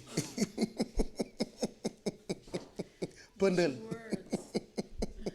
faalew ma la bon tu nous diras après yeneen yu xew feneen on va enchaîner ak Café Info comme chaque mardi dañ ci ànd ak Adia Talla bienvenue Adia on est très ravis ci sa teewaay ci Yeewu Leen bi puisque nous parlons de tout et de temps en temps de rien. La dernière fois j'ai dit normalement dañu waroon tuddee Yeewu Leen bi patati patata parce que nous on fait du tout. Donc Adia li tax nga ñëw tey pour Café Info dañuy déglu sa xalaat en tant que borom xam-xam jëm ci enseignement yan jàngat yi nga xamante ni mën nañu ko tirer ci référendum bii passé le 20 mars la woon ba tey yéenekaay yaa ngi ciy ñëwaat jotaayu xibaar yaa ngi ciy waxaat mais askan wi ban jàngat la ñu war a am ci référendum bii passé Adia. Oui Pape maa ngi lay nuyu di nuyu ñu nga bokkal plateau bi man première lecture bi ma ci njëkk am mooy que ni mën nañ nekk démocratie bi moo gagné. parce que boo xoolee ni mbir mi demee. amal nañu référendum. dara xewul le lendemain nit ñi yeewu nañu dem doxi seeni soxla je pense que c'est le peuple sénégalais qui a mûri dafa nekk loo xamante ni aussi li nit ñi doon xaar ci ñoom la. te foog naa ni exemple Sénégal bëriwul ci Afrique fi nga xamante ni lu ñu gën a nemmeeku mooy ay jafe-jafe su fekkente ni élection am na boo xoolee tamit ci résultat yi war nañ ci mën a taxaw fu ñu mën a taxawee mooy fi nga xamante ni mooy ci yenn gox-goxaan yi bokk na ci Ziguinchor bokk na ci Touba bokk na ci fi nga xamante ni mooy Parcelles Assainies bokk na ci li nga xamante ni mooy ay Grand Yoff ak Podor c'est-à-dire que c'est des localités yoo xamante ni daawuñu woon nemmeeku loolu excepté quand même Touba boo xamante ni moom bi Abdoulaye Wade par exemple ñëwee ba tey affection la ñu am par exemple si kii nga xamante ni mooy Abdoulaye Wade c'est-à-dire que y a une dose de sympathie bi fi am bi nga xamante ni mën nañu nekk Touba daf ko am ak Abdoulaye Wade mais loolu parce que boo dégg naa nit ñi si yenn commentaires yi ñuy ne vote sanction la contre régime actuel bi fi nekk alors que moi je pense que du vote sanction parce que boo xoolee Abdoulaye Wade balaa sax muy ñëw si bopp nguur gi ba tey ji ñoom affection la ñu nemmeeku diggante Touba ak ñi nga xamante ni mooy parti démocratique sénégalais particulièrement kii di Abdoulaye Wade boo xoolee tamit lu mel ni Ziguinchor li ñu fa nemmeeku kenn mësu ko xalaat parce que kii di Abdoulaye Baldé ñëpp ne woon nañu que moo koy gagné dina fa gagné dina am aura bi nga xamante ni moom la Robert Sagna amoon bu ñu tuddee ko Baobab kenn mënu ko déraciner je pense que moom it reeñam foofu c'est-à-dire que teg tànkam foofu yàggul diggante bu mu nekkee maire ak tey ji boo xoolee ñaata élection moo ci am ñaar xawma ñett donc boo xoolee ni moom it pouvoir bu mu fa amoon am na dara loo xamante ni du ci effrité wu boo ko jëlee le cas de Grand Yoff même chose lañ fa nemmeeku tout le monde disait que Khalifa Sall lui-même il était confiant que Grand Yoff wala Dakar dinañu amal campagne boo xamante ni ba non bi mooy gagné mais ce qui s'est passé ñëpp gis nañ ko donc surprise moo fa am ce qui boo xoolee tamit lu mel ni Sicap Baobab même chose avec Barthélémy Diaz Médina aussi avec Bamba Fall ñoom ñëpp dañuy ñàkk seeni collectivité locale c'est-à-dire que gagné wuñ non bi la ñu doon propagandal mais non bi gagné wu fa donc lecture bi ñu ci mën a am rek mooy que ni lii xew ci référendum bi war na ubbi xelu nit ñi war na ubbi aussi bëtu ñi nga xamante ni ñooy politiciens yi. loolu laa bëggoon wax. war na yee politiciens yëpp muy pouvoir ak opposition. nit ñi dafatuñu léegi. dootuñu nangu kenn di leen ñuutee ci ni ñu ko bëggee ñoom. léegi sooy qui décide en fait et je pense que kii la am na nan lañ koy waxee kii la quoi. déclic xaw ma lii la quoi. déclic waaw am na lu mu war a nekk ci seen bopp ñoom. ñoom waay politique yi comme tu dis c'est un signal fort. c'est un signal donc fort c'est ça. nekkatul loo xamante ne rek gox bi man maa ko moom. donc keneen moomu ko je pense que aussi askan wi moo yeewu. askan wi moo yeewu bu baax maturité moo am ci ñoom parce que.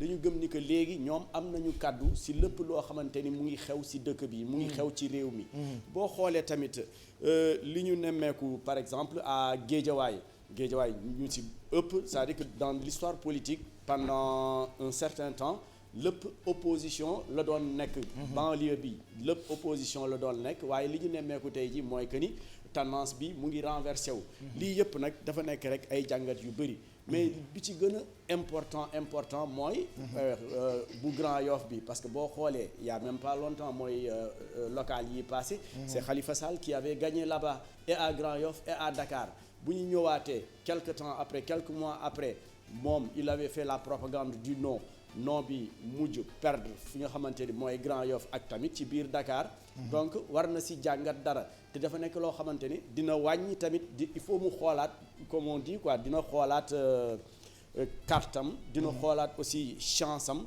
bi mu amoon est-ce que am na ko ba tey moo taxit mu war a changer yenn stratégie yi boo xoolee ci biir parti socialiste xam naa ni dootul yombati ci moom parce que dina ko jural ay jafe-jafe fu mu nekk nii lu mu mën a def mooy est-ce que day nangu di topp ci ginnaaw Ousmane Tanor Dieng walla est-ce que dina continuer di fippu mais nag lii yëpp li ko waral rek mooy li feeñ ci élection yi nga xam du élection sax mais consultation bi feeñ fii ci élection référendum bi mais jàngat bu mujj rek bi ma ci am mooy que politiciens yi dañu war a comprendre que dañu war a changer leur façon de faire. doxalin dañ ko war a changer. parce que mobilisation car rapide nañu xam ni mënatul dem. nit ñi dafa parce que boo xoolee. ñi ci doon campagne yépp li ñu doon am ci nit seeni ginnaaw. est-ce que tous ces gens-là ont voté. mais loolu amul. donc parce que ñiy voté ñu ngi seen kër yor seeni carte di xaar.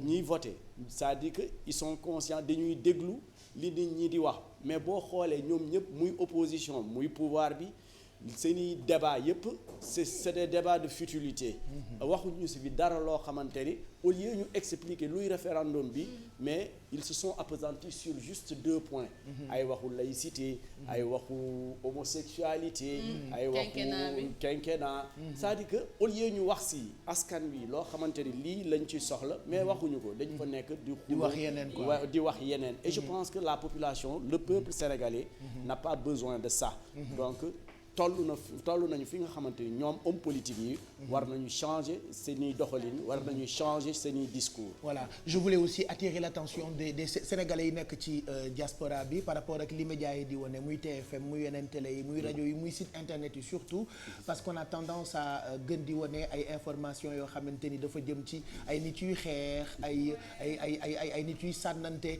alors quand tu regardes ça de l'extérieur tu as l'impression que dëkk baa ngi tàkk alors que yooyu noonu ñuy wane ci ay xeetu ñaawteef dafa mel ni puso bu lab ci géej lu tuuti la c'est-à-dire mën nga ko xool ci internet wala nga gis télé wane ni ñii dañ doon xeex fee daa amoon ay sànnante xeer wu dafa amoon lii ça veut pas dire que dëkk baa ngi lakk.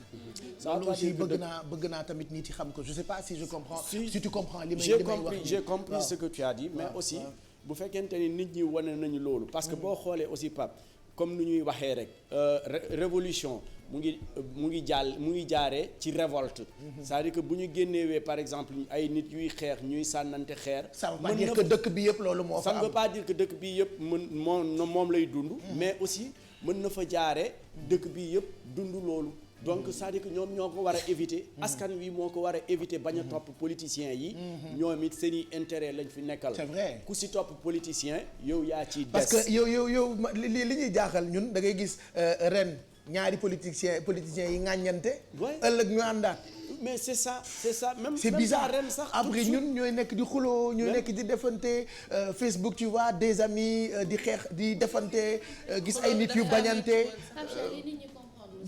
ces hommes politiques là qui sont au devant de la scène nekk di xuloo di xeex ak yooyu bu guddee ñoom ñooy reerandoo seen doom yi ñooy ànd di génn alors partisans yi nekk fii ñoom di xeex alors que voilà bu ñu bokkul parti tey sax suba da ngay gis ni ñooy bokkaat parti yoo xam te lu baax de di nga gis tey ki wax diw lu baax démb wax na ko lu rëy loo xamante ni seeni partisans ba léegi àndatuñu c'est ça donc on a qu'à faire très attention avec ces gens là askan wi moo ci war a yeewu ñu xam ni politique mooy parce que yenn saa yi dañuy tëggee politique mooy doxal cité tëggee ay nit yu baax loolu la mais xam nga fii léegi fii lu ñuy nemmeeku mooy que parce que man ak bii tuuti ñu jàppante man wii laa moom noo la woon mais c'est ça loolu mooy démocratie mën nga am droit wax ni yow wuy nga moom it am na droit wax ni noo la mais nañ ko yamale si politique bi jarul xuloo jarul xeex bu fekkente ni aussi dañu war a weccante xalaat nañu weccante xalaat bu fekkee c'est-à-dire que et dans ce sens aussi on peut dire que comme certains le disent président de la République war na woote waxtaan woo ñëpp et puis affaire yi bu muy woote aussi bu mu woo rek opposition bi na woo société civile yi na woo chef religieux yi na woo bépp secteur ci askan wi ñëpp waxtaan ñu xool li nga xamante ni mooy jëmale réew mi kanam mais nag ñoo ngi si benn affaire rek bu ndaw aussi bu bëgg a attirer attention nit ñi mooy que ñoo ngi jëm si 2017 mooy élection législative nañ ñu wàññil campagne bi diggante fii ak 2017 ñoo ngi leen di ñaan rek ñu liggéey ñu bàyyi yenn caaxaan yi campagne électorale mënuñu si continuer di dund tout le temps et qu'on passe à autre chose c'est ce que je pense et surtout lu ma bëggoon attirer attention par rapport ak campagne bi boo dee xool que ce soit dans le camp du oui wala du non tout le monde a dépensé de l'argent pour campagne bi te bu ñu demee di voter ji école yi ñuy voter c'est dans un tel état délabré et je me suis dit mais pourquoi pas ñu defoon campagne bu simple rek xaaju xaalis bi ñu jël ko pour jéem a defar école yi nga xamante ne foofu lañ demoon di voter ji donc ça c'est une très bonne idée et deuxième chose aussi par rapport à ce que dit Bijou hier j'ai regardé un reportage de Amina Mbare Sow dañu pare voter noonu la ñuy bàyyi école bi mu salté bàyyi noonu classe yi xale yi bu ñu xëyee le lendemain du ñu mën a jàng ils seront obligés balewaat defaraat yëpp je veux dire mais c'est ça seen citoyenneté war na leen may aussi bu ñu defaree bu ñu yàqee dara ba pare nañ ko defar ñu fekkaat ko dans de bons termes merci en tout cas on est très content c'est vrai que amuloo jot ndax réunion de conférence de rédaction bi léegi mu commencé peut-être suba wala gannaaw suba dinañ la woowaat pour nag ñu waxtaanee borom Dakar mais nag namoon naa mais nam nga ko la nam ànd déggoo ma sax de suba boo ñëwaatee Café Info ñu waxtaanee borom Dakar luy borom Dakar xam nga borom Dakar xam nga borom Dakar yii adee yow sa demande d'explication ok mais su ko neexee on n'en parle pas tout de suite suba on fait un débat là-dessus bu wax ko de parce que ce qui s'est passé à Dakar on l'a vu oui donc mais suba moom dinañ ci commentaire voilà suba dinañ ci commentaire parce que man dañ ma cee tendance j'étais obligé de dire aux gens je suis pas un politicien. Vous me parlez de Youssou le politicien alors que moi je travaille avec Youssou l'homme d'affaires. dañ ma tendance waaye ñëw merci Adia bonne journée. c'est vrai man dañ ma tendance lu ma bëggul yëg ñu yëgal ma ko te xam nga nit ñi lu ñu bëgg nga xam ko da koy xam lu ñu bind da ngay gis ku toog sama wet téye téléphone am moo li lañu bind ci Youssou Ndour di ma ni pat xam nga man du ma manqué ma ni pat est-ce que moo wax ne mooy borom comme si je sais man dama naan pat ñu may tendance di ma gaaruwaale Youssou de war dama ndàmpaay dañ ma gaaruwaale bu ma dëggee otoraay ñu gaaruwaale ba Sénégalais boo taseel waaye seen patron bi léegi nit ñi mën a tendance nag kaay nag Sénégal mën nañoo tendance yéen dund leen li ma dund buñ lay tendance niñ lay xoolee rek mooy je te jure mais ni comme si toi da nga bokk ci bureau politique bu fekkee ma ci boole puisque da nga nekk TFM ñoom yëpp la ñuy jël boole ko mais il faut savoir faire la part des choses il y a Youssou l'homme politique et Youssou président directeur de moi-même même boo dee xool ba si résultat yi bi ñu koy joxee mu jege am ko toog ne ma yéen daal fi muy gagné rek ngeen di joxe yi c'est que yow defuloo dara c'est-à-dire ñun kenn c'est-à-dire ubbi na télé moom Youssou c'est vrai mais c'est-à-dire duggul ci suñu liggéey yoonam nekku ci nous sommes une télé nous sommes une radio nous sommes un site internet nous sommes un journal et il y a des journalistes professionnels des animateurs professionnels on travaille en toute liberté et ce qui est grave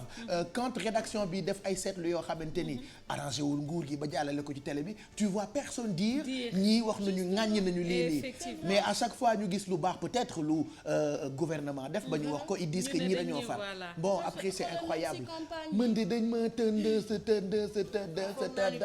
ma bañ leen faale yow ma liñ ma tendance yow Alfi bul faale dañuy def nga dégg menal na déggoo yow daal bu ko nangu yow waaw menal na nga dégg pôle bi waaw bu ko nangu ko ma tuuroo pôle bi da ngeen bëgg ma tuuroo ko ma tuuroo pôle mbalit bi pôle bi ma ko boo ko non bëggu leen ma ko boo pôle bi ma ko boo pôle bi bëgguloo ma ko boo ndeysaan double dof yow tamit fii demi dof ngay nekk ñu def la double dof tu disais quoi je disais même si campagne bi soo xoolee rappeurs yi def nañ benn way boo xamante ne ñaani bañ naa yaay dugg ci ñu baax ñooñu waaw mais non juste pour dire que TFM am jom professionnalisme te nangoo liggéey ñu riis ñooñu yaay dugg ci ñoom baab bi rëy na tendance bi dóor la ay tamit li ma def ci campagne bi. bii door la yow tamit. door yu neex Pape Cheikh mais clip bi mi ngi doon jàll ci télé bi. journaliste yi ñi ngi doon dem fépp que muy camp oui que muy camp non information yëpp télé bi mu ngi ko doon jàllale. alors man bi ma déggee ñu tuddee TFM télé faral Macky wala télé faral Macky daf ma télé boo xam ne yow dam nekkul ci Macky. franchement. waaye man lii loolu lan la ma këppoo pôle bi. bu ko këppoo rek. waaye léegi nu may def pôle bi kon. yokk takk say écouteur rek yokk say. mais aw ma woon écouteur. yokk sa musique. aw ma musique. nga sa xool sa téléphone Pape. mais damaa da dégg ngay bañ a dégg olof. mais pôle bi rek. waa kañ da ngay bañ a dégg wolof. mais pôle bi nu ma koy def. tegee ko boor mais këpp leen ko. bu leen fàttali ñu ngi leen di xaar ba tey ci téléphone bi 88 628 22 22. wala wuy ku dugg léegi ñu may ko 100000 bul envoyé message sa rakk pour mu woote de. yéen ñii seetaan laa wax. on vous attend ku dugg da ngay am tey 100000 francs yoo xamante ni mën nga ko tafoo mu nekk sa dépense dans quelques minutes on parlera technologie ak Merry Beye Diouf entre autres démb la Twitter am 10 ans ak yeneen mbir yoo xamante ni xew na ci wàllu jumtukaayu xarala yu bees yi on vous propose ça juste après ce qui suit.